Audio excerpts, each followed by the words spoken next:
Hello दोस्तों, कैसे हो आप सभी। नमस्कार दोस्तों आज हम लोग जो आपकी फार्मेसी रसशाला है उसके अंदर 50 नंबर का मेथड आता है आयुर्वेद से। तो उसके जो महत्वपूर्ण टॉपिक है, महत्वपूर्ण क्वेश्चन है, उनको आज हम लोग आपको बताएंगे। ठीक है दोस्तों। तो दोस्तों आप लोगों को ध्यान से सुनना है, और जो आप लोग रेगुलर स्टडी कर रहे हैं उनमें यदि आप जो मैं पॉइंट बता रहा हूँ उनको यदि आपने ऐड नहीं किया है तो भाइयों बहुत ही इम्पोर्टेंट है, आप लोग इसको ऐड कर लेना। ठीक है। और आज की रसशाला फार्मेसी से रिलेटिव लास्ट क्लास होगी अपनी, इसके बाद में अपन रसशाला के बारे में नहीं पढ़ेंगे। ठीक है दोस्तों। तो दोस्तों जो आपका सेकंड लेसन है, इसके अंदर फर्स्ट लेसन तो आपका जो रसशास्त्र है उसका इतिहास है, तो उसको एक बार आप लोगों को देख लेना है। ठीक है। और जो आपका सेकंड लेसन है परिभाषा प्रकरण, ठीक है, तो उसके अंदर आप लोगों को जो चीज़ें हैं वो मैं आपको बता देता हूँ। पहली बात करते हैं अपन अम्ल वर्ग की। ठीक है। तो अम्ल वर्ग है, इसको आपको याद करना है। जो जम्बीर नींबू होता है वो, बिंजोरा नींबू, ठीक है, 3 पत्तियाँ ये। और जो अम्ल वर्ग के अंदर इमली हो गई, खट्टा अनार हो गए। ठीक है। तो इनके नाम आपको याद करने हैं। ठीक है। उसके बाद में बात करते हैं पंचगव्य। तो पंचगव्य में घी, दूध, दही, मूत्र, गोबर, ये 5 चीज़ें सम्मिलित की गई है, तो इनको आप लोगों को देखना है। उसके बाद में आपको देखना है भावना, भावना कैसे दी जाती है, इसको आप लोगों को देखना है। और आवाप निर्वाप जो है, आवाप निर्वाप, वो भी दोनों के सेम से ही है, तो उनको भी एक बार आप लोगों को देख लेना है। ठीक है। उसके बाद में आप लोगों को याद करना है इसमें शोधन कैसे किया जाता है, यानी जो शोधन की परिभाषा होती है वो आपको देखनी है। ठीक है। भावना हो गई, आवाप हो गए, आवाप निर्वाप हो गए आपके, और इसमें हो गए आपके शोधन। ठीक है। उसके बाद में अपन बात करते हैं, इसमें जो लास्ट टॉपिक है सेकंड पार्ट में, वो है आपकी भस्म परीक्षा। ठीक है। तो भस्म परीक्षा कैसे की जाती है और भस्म परीक्षा कितने प्रकार की होती है, इसके बारे में दोस्तों आप लोगों को इसमें याद करना है। ठीक है दोस्तों, ये जो मैं बता रहा हूँ इससे बाहर आपका क्वेश्चन नहीं जाने वाला, 100% गारंटेड मान लेना इसको। ठीक है। ये कोई मजाक नहीं चल रहा आपका, यहाँ पे भस्म परीक्षा आपको याद करनी है, भस्म परीक्षा आ सकती है। ठीक है दोस्तों। भस्म परीक्षा जो है लगभग 12 प्रकार की होती है, तो इसको आप लोगों को याद करना ही करना है। ठीक है दोस्तों अगर वीडियो अच्छी लगे तो वीडियो को लाइक कर देना और चैनल को सब्सक्राइब करवा देना अपने दोस्तों से भी। ठीक है। उसके बाद में हम लोग बात करेंगे इसका जो थर्ड चैप्टर है आयुर्वेद का, रसशाला का, उसमें। तो उसमें आपको यंत्र और उपकरण याद करने हैं दोस्तों। आप लोगों को क्या याद करना है, यंत्र और उपकरण है इसके अंदर। मेनली जो आप लोगों के लिए मैं 2-3 यंत्र दूंगा आपको, उनसे बाहर आपका क्वेश्चन नहीं जाएगा। आप लोगों को ठीक प्रकार से याद कर लेना अगर आपने इनको याद नहीं किया है तो। ठीक है। पहला है आपका स्थाली यंत्र। ठीक है दोस्तों। तो स्थाली यंत्र को आप लोगों को याद करना है। स्थाली यंत्र है, इसका जो उपयोग है वो जो तांबे आदि धातुएं होती है उनके जो विष के अंश होते हैं, ठीक है, उनके अंदर उनको दूर करने के लिए इसका उपयोग करते हैं। और ये ज़्यादा चित्र बनाना है आपको, और अच्छे से इसको इसको करके आना है। ठीक है दोस्तों। उसके बाद में आपकी बात करते हैं विद्याधर यंत्र की। जो विद्याधर यंत्र है ये भी इम्पोर्टेंट है दोस्तों। श्लोक यदि आपको इनके याद हो जाते हैं तो बहुत अच्छी बात है, लेकिन अगर श्लोक याद नहीं होते तो आपको चित्र बनाना है, इसका मेथड लिखना है और इसके उपयोग लिखना है। विद्याधर यंत्र है, इसका उपयोग पारद में जो गंधक जारण जारण के लिए किया जाता है, और जो हिंगुल है उससे पारद का निष्कासन यानी पारद निकालने के लिए इसका उपयोग किया जाता है। ठीक है दोस्तों। भूधर यंत्र से एक और ये बात आती है कि जो भूधर पुट है, भूधर पुट होता है शायद, है ना, तो उसको भी आपको देख लेना है, ये भी मिलता जुलता ही है ये। ठीक है।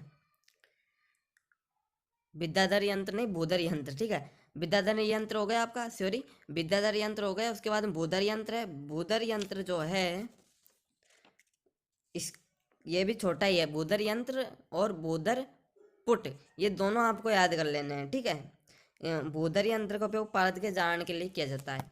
उसके बाद में जो थर्ड चैप्टर उसका आखिरी पॉइंट आपको याद करना है, मूसा। ठीक है। जो मूसा है उसको आपको एक बार देख लेना है। मूसा के प्रकार देख लेना है, मूसा प्रकार आ सकते हैं, ठीक है।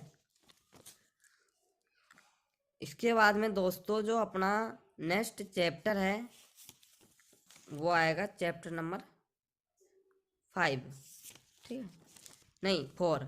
जो चैप्टर नंबर 4 है आपका पुट, उसके अंदर आपको बूदर पुट पहले बता दिया था, बूदर पुट एक बार देख लेना आपको। और इसके अलावा आप लोगों के इसमें जो है गजपुट देख लेना है, महापुट देख लेना है, ठीक है। सीधे सीधे ही हैं दोस्तों, ज़्यादा टफ है नहीं। ये जो है आपका गजपुट, इसके अंदर आपको 1000 उपले लेने हैं। और ये आपका मापुट है, ठीक है, मापुट है, उसके अंदर आपको 1500 उपले लेते हैं, ठीक है। मापुट के अंदर 1500 उपले लेते हैं टोटल, ऊपर नीचे दोनों मिला के, ठीक है। और गजपुट में आपके 1000 लेते हैं, ठीक है, उपले। उसके बाद में लास्ट आता है इसका पॉइंट आपका लावक पुट, ठीक है। तो आप लोगों को लावक पुट याद करना है। लावक पुट के अंदर ज़्यादा कुछ नहीं है, छोटा ही है ये तो। इसके अंदर जो है भूसे वगैरह भरे जाते हैं, ठीक है। और इसका उपयोग है वो मृदु द्रव्यों का पाक करने के लिए किया जाता है, ठीक है। इसका उपयोग मृदु द्रव्यों के पाक के लिए किया जाता है, ठीक है दोस्तों। दोस्तों ये जो क्वेश्चन बता रहे हैं इससे बाहर आपका क्वेश्चन नहीं जाने वाला, ठीक से याद कर लेना। अगर आप लोगों ने एक बार ध्यान नहीं दिया है तो एक बार इन टॉपिकों पे एक बार आप गौर कर लेना दोस्तों, इससे बाहर नहीं जाएगा। आज 3 जनवरी है, ये क्लास ले रहा हूँ, 3 जनवरी को वीडियो बना रहा हूँ दोस्तों, है ना।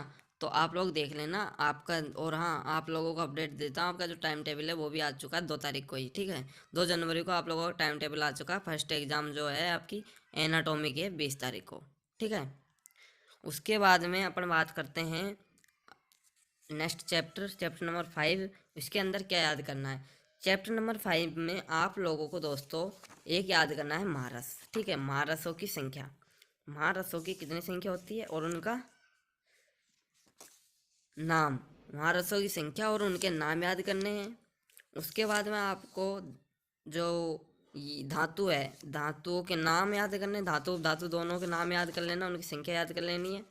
ऐसे पूछता है, ज़्यादा कुछ नहीं पूछता इसके अंदर, ठीक है। और विषों की संख्या और उनके नाम, ये तीनों चीज़ों के नाम और उनकी संख्या याद करनी दोस्तों। इसके साथ में आप लोगों को इसके अंदर क्या करना है कि जो आपका ये है ना, क्या नाम है, पारद, पारद भी याद करना है, ठीक है, कि पारद की उत्पत्ति कैसे हुई और इसका मारण और शोधन जो है वो कैसे होता है, ये आप लोगों को याद करना है इसमें दोस्तों। कि जो आपका पारद है उसकी उत्पत्ति और उसकी वो कैसे होती है, मारण कैसे किया जाता है, ठीक है। और इसके साथ ही आपको ये जो आपका है क्या नाम है, इस महारस, महारस के अंदर अभ्रक, अभ्रक याद करना है, ठीक है।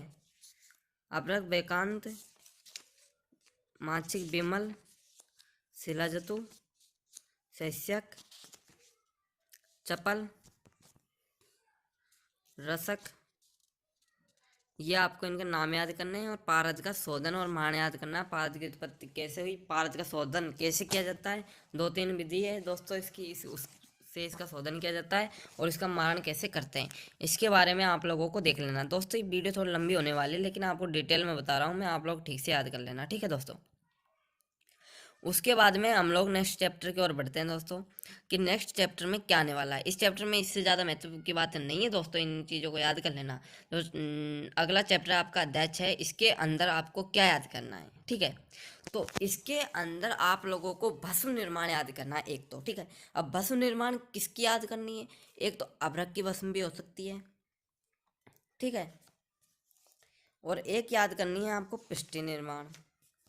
अब पिष्टि निर्माण में क्या याद करना है कि भाई पिष्टि निर्माण के अंदर तो मुक्ता पिष्टि भी आती है, प्रवाल पिष्टि भी आती है, जहरमोरा पिष्टि भी आती है, ठीक है। तो दोस्तों मैं आपको आगे एक प्रश्न भी आती है, तो इसके अंदर आपको जो मेथड है वो तो आपको सेम रहेगा ही, मेथड तो चेंज होने वाला है नहीं, ठीक है।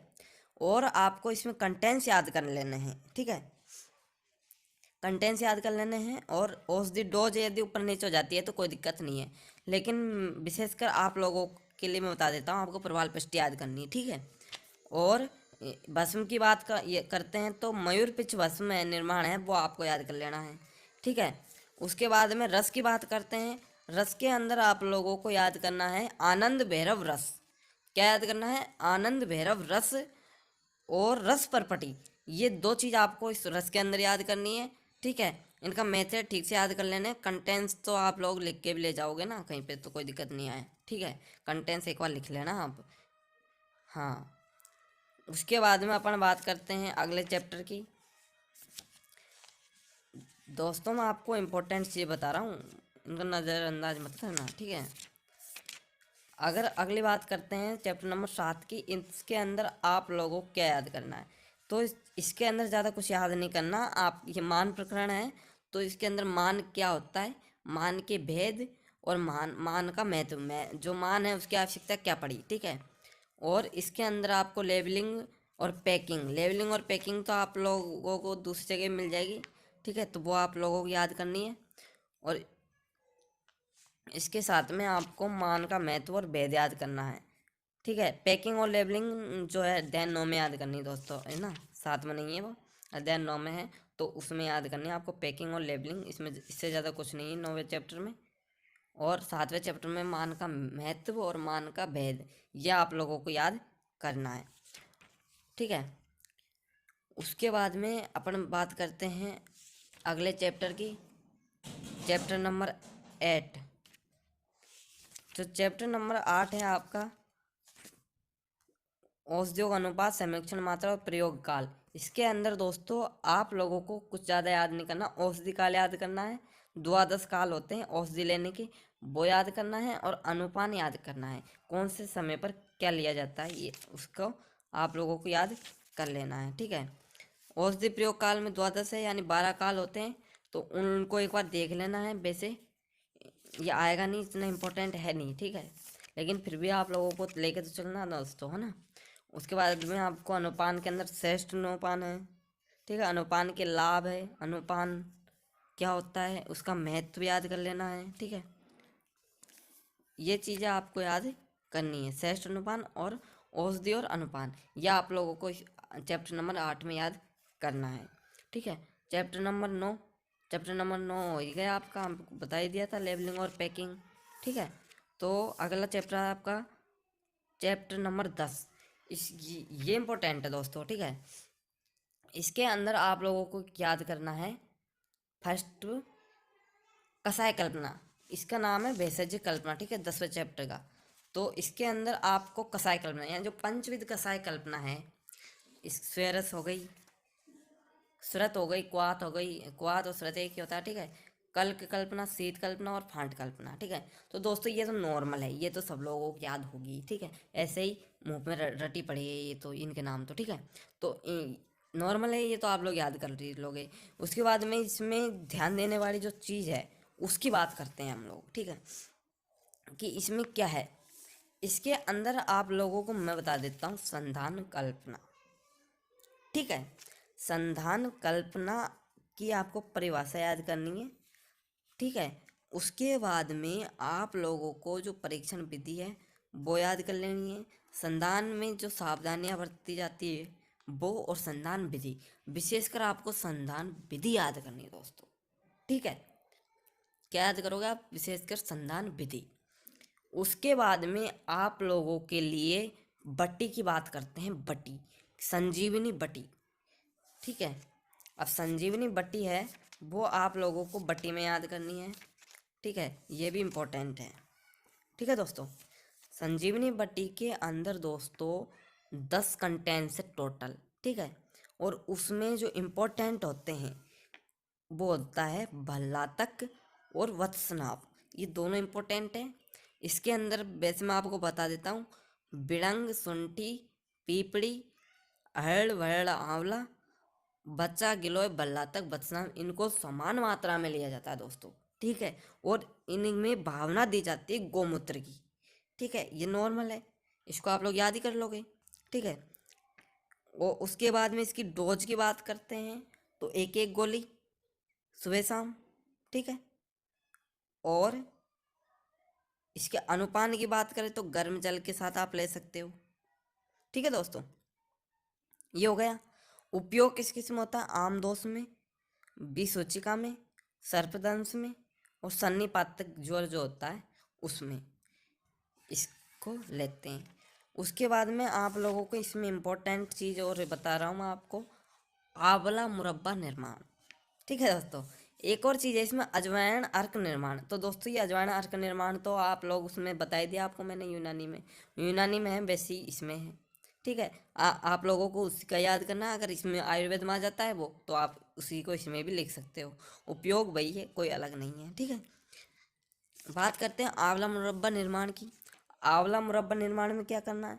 तो आंवला जो मुरब्बा निर्माण है उसके अंदर कैसे निर्माण किया जाता है, आंवले से आंवले का मुरब्बा कैसे बनाया जाता है, ठीक है। इसको याद करना है, ये भी आपका इम्पोर्टेंट है। जो जो मुरब्बा है उसका उपयोग एसिडिटी में, सिर दर्द में, पाइल्स वगैरह में इसका उपयोग करेंगे। और इसकी सेवन की मात्रा जो डोज है वो एक एक आंवला प्रतिदिन, ठीक है, खाली पेट, उसमें बहुत ज़्यादा लाभ देता है ये। इसकी विधि की बात करते हैं तो कुछ आंवले लेते हैं देसी, जल में उनको अच्छी तरह धोते हैं। मैं आपको दोस्तों यहीं पे याद करवा दूंगा, ये छोटी मोटी चीज़ है तो, ठीक है। देसी आंवला ले लिया। देसी आंवला लेने के बाद में आप लोगों उसको अच्छी तरीके से धोओगे, ठीक है। धोने के बाद में क्या करते हैं कि चूर्णोदक होता है उसमें डुबोकर 3-4 दिन तक उसको रख देते हैं। रखने के बाद में गर्म जल से धोते हैं आंवलों को और उनको सुखा देते हैं। और जितने आंवले होते हैं उतने ही चीनी लेकर एक तार की चाशनी तैयार करके आंवलों को उसमें डाल देते हैं और 8-10 दिन तक भगोने को ढक कर रखते हैं, ठीक है। फिर पुरानी चाशनी को निकाल कर ताज़ा चाशनी डाल देते हैं और उसको फिर प्रतिदिन एक एक आंवला खाली पेट यूज लेते हैं, ठीक है दोस्तों। तो यहाँ तक कोई किसी को प्रॉब्लम? ठीक है दोस्तों एक और बता देता हूँ कि जो आपकी रसशाला फार्मेसी है उसकी यह अंतिम क्लास है, ठीक है।